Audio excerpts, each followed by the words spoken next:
صدیق اکبر رضی اللہ تعالی عنہ وہ عظیم شخصیت ہے جن کا رسول اللہ صلی اللہ علیہ وسلم کے ساتھ جب ایک مرتبہ محبت اور لگاؤ کا رشتہ قائم ہوا وہ قیامت تک ختم نہیں ہو سکتا۔ عام طور پہ ہم ایک دوسرے کو مثال دیتے ہیں کہ مرتے دم تک میں آپ کے ساتھ رہوں گا، میرے اور آپ کا تعلق، میری اور آپ کی دوستی مرتے دم تک رہے گی، میرے اور آپ کا رشتہ مرتے دم تک رہے گا۔ لیکن صدیق کا اپنے نبی کے ساتھ جو رشتہ قائم ہوا تھا وہ مرنے کے بعد آج بھی قائم ہے۔ نبی اور صدیق کا جو آپس میں تعلق تھا وہ دنیا کے اندر بھی تھا۔ اسلام لانے سے پہلے سیدنا صدیق اکبر تب بھی نبی کریم صلی اللہ علیہ وسلم کے چند گنے چنے دوستوں میں شمار ہوتے تھے۔ اسلام لانے کے بعد مکہ کی زندگی ہو، مدینہ کی زندگی ہو، وصال کے بعد کا وقت ہو، اور پھر آج روزے رسول میں آرام کرتے ہوئے ہم اگر دیکھتے ہیں تو ایک طرف نبی کریم صلی اللہ علیہ وسلم ہیں، ان کے دونوں اطراف میں شیخین سیدنا صدیق اکبر اور سیدنا فاروق اعظم رضی اللہ تعالیٰ عنہما آج بھی آرام فرمائے۔ اور پھر رسول اللہ صلی اللہ علیہ وسلم کے ساتھ جو تعلق تھا اس تعلق کی بنیاد پہ آپ نے ارشاد فرمایا صدیق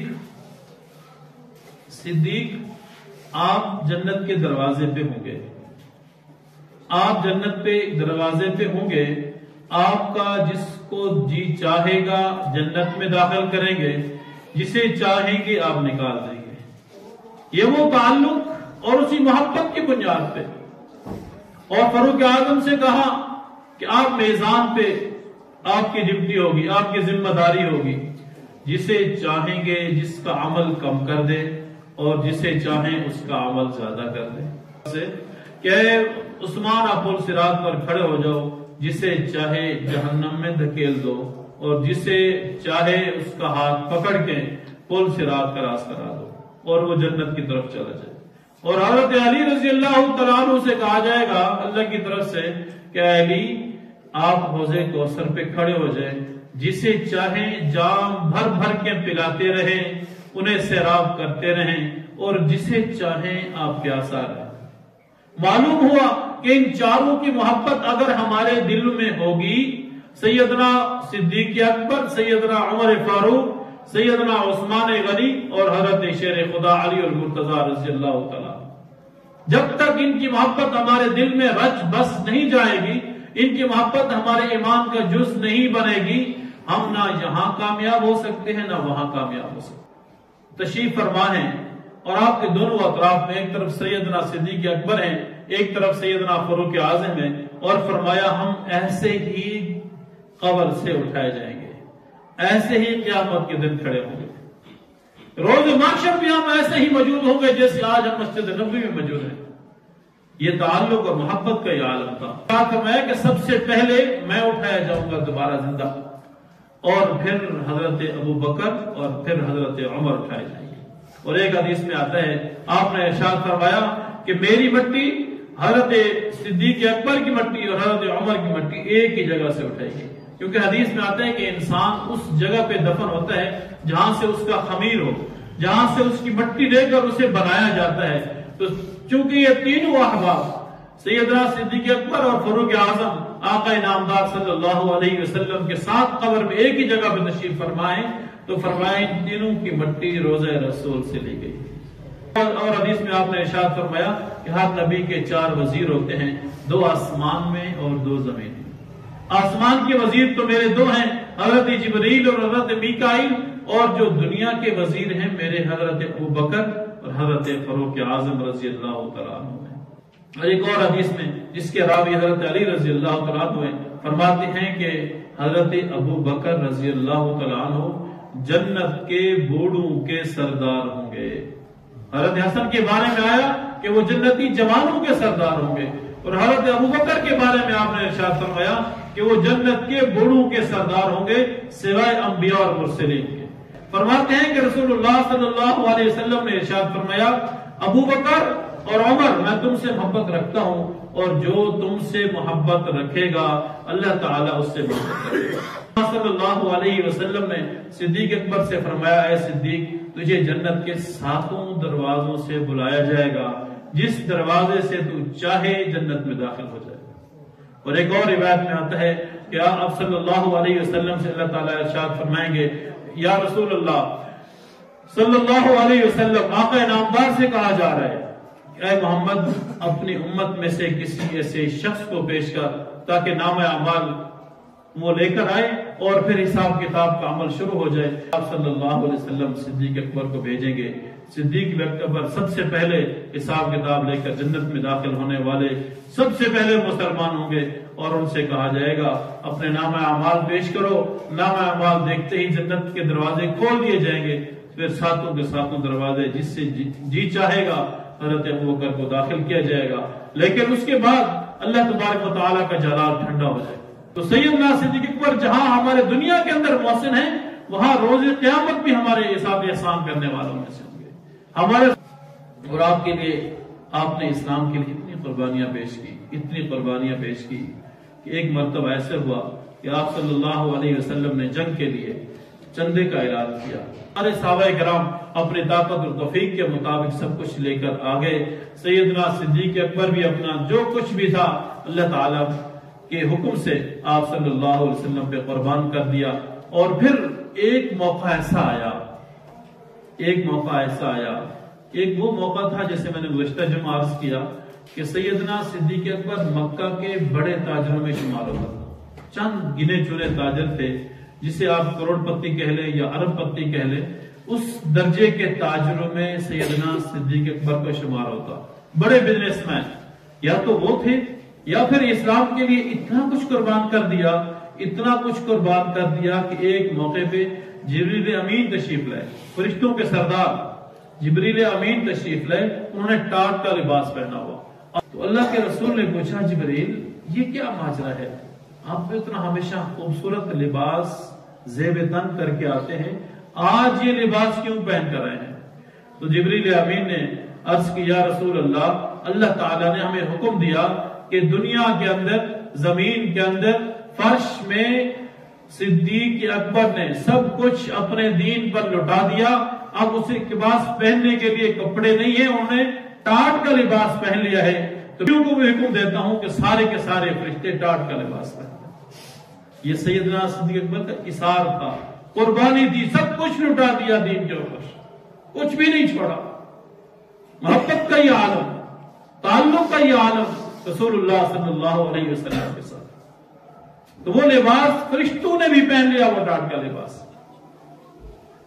اور ایک مرتبہ آپ نے ارشاد فرمایا میرا دل چاہتا ہے کہ میری نظریں ہوں آقا نامدار صلی اللہ علیہ وسلم کا چہرے اقدس، بس میں دیکھتے ہی رہوں رسول اللہ صلی اللہ علیہ وسلم کو۔ ایسی دوستی عمومی طور پر دنیا کے اندر جب انسان کسی کے ساتھ دوستی لگاتا ہے، جب اس کی دوستی طویل ہو جاتی ہے تو ملنا جلنا کم ہو جاتا ہے، ملنے کی تمنا نہیں رہتی، خواہش نہیں رہتی، تڑپ نہیں رہتی، اس کو دیکھنے کی فکر اور تڑپ نہیں ہوتی۔ دوستی ایک الگ چیز ہے، لیکن اسے بار بار دیکھنا، بار بار ملنے کی تڑپ نہیں رہتی، شوق پورا ہو جاتا ہے۔ لیکن صدیق کہہ رہے ہیں کہ میری خواہش یہی ہے کہ میری آنکھیں ہوں، حضور کا چہرہ ہو، میں دیدار کرتا ہوں۔ اور پھر آپ نے دیدار کیا۔ اللہ تبارک و تعالی نے جب غار ثور کے مقام پہ آپ اذ ہما فی الغار اذ یقول لصاحبہ لا تحزن ان اللہ معنا، جب وہ دونوں غار میں تھے تو انہوں نے کہا گھبرائیے مت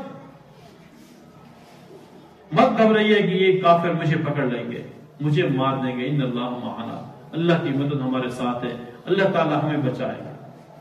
تو آخری وقت تک رسول اللہ صلی اللہ علیہ وسلم اور صدیق اکبر کا ساتھ رہا۔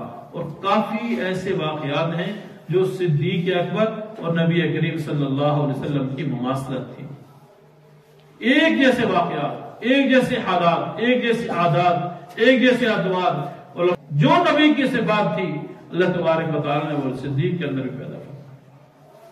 یہاں تک کہ علماء فرماتے ہیں کہ آپ رضی اللہ عنہ کا جب وصال ہوا، وصال سے قبل آپ صلی اللہ علیہ وسلم کو بھی زہر دیا گیا تھا کھانے کے اندر، اور وہ بھی کافی عرصے کے بعد اس کا اثر ہوا اور صدیق اکبر رضی اللہ عنہ کو بھی زہر دیا گیا. اگرچہ اس کا اثر بھی یہ بعد میں ہوا کافی عرصے کے بعد، اور عمر کا بھی کوئی تفاوت نہیں. آپ صلی اللہ علیہ وسلم سے 2 سال چھوٹے تھے اور آپ کا انتقال بھی 2 سال بعد ہوا. 63 سال کی عمر میں آپ کا وصال ہوا.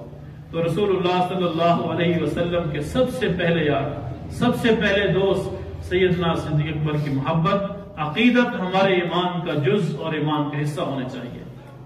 اپنے نوجوان نسل کو، اپنے بچوں کو ہم نے سکھانا ہے کہ صحابہ کرام سے محبت کرنا ایمان کا جز ہے.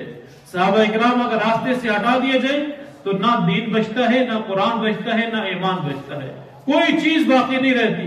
کیونکہ سب سے پہلے ہم تک ایمان، اسلام، دین، قرآن، قرآنی احکامات پہنچانے والے صحابہ ہیں. اگر صحابہ کا واسطہ اور راستہ درمیان سے کاٹ دیا جائے، اور دشمن کی خواہش بھی یہی ہے. عمومی طور پر آپ سمجھدار حضرات ہیں، آپ دیکھتے ہوں کہ جب 2 ملکوں کے درمیان لڑائی ہوتی ہے، فوجی حضرات اس بات کو زیادہ سمجھتے ہیں، تو دشمن کا ہدف سب سے پہلے یا تو وہ ایئرپورٹس ہوتے ہیں جہاں سے جہاز کا اڑنا آنا جانا ہوتا ہے، یا وہ بندرگاہیں ہوتی ہیں جہاں طلب اور رسد سامان آتا جاتا ہے، یا وہ پل ہوتے ہیں جو 2 ملکوں کے درمیان، 2 صوبوں کے درمیان، 2 شہروں کے درمیان یا 2 بستیوں کے درمیان ایک دوسرے کو ملاتے ہیں. اس کی کوشش ہوتی ہے کہ ایک شہر کا آدمی، ایک ملک کا آدمی، ایک صوبے کا آدمی دوسرے شہر، صوبے یا ملک یا بستی میں نہ جا سکے، ان کا راستہ منقطع ہو. تو صحابہ کرام رسول اللہ صلی اللہ علیہ وسلم اور امت کے درمیان پل کا کردار ادا کر رہے ہیں.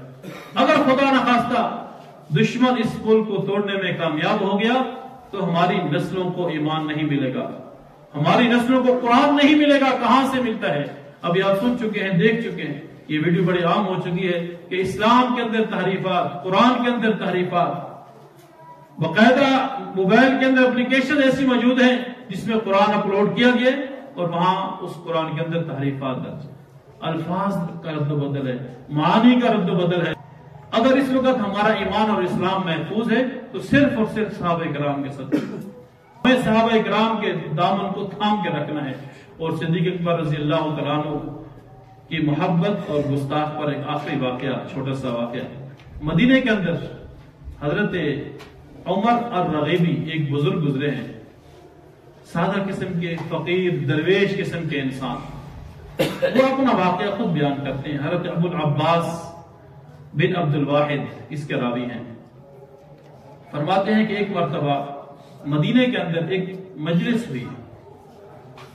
ان کی عادت تھی کہ جہاں بھی کوئی پروگرام ہوتا، کوئی مجلس ہوتی، کوئی شادی ہوتی، کوئی خوشی ہوتی، اس مجلس میں جا کر وہ سیدنا صدیق اکبر کی تعریف کرتے. کچھ اشعار کے اندر وہ صدیق اکبر رضی اللہ تعالیٰ عنہ کی تعریف کرتے اور لوگوں سے داد بھی وصول کرتے اور کھانا پینا بھی مانگتے. غریب آدمی تھے، فقیر تھے، درویش تھے، اللہ والے تھے. تو ایک مجلس میں چلے گئے، ان کو نہیں پتا تھا کہ کس کی مجلس ہے.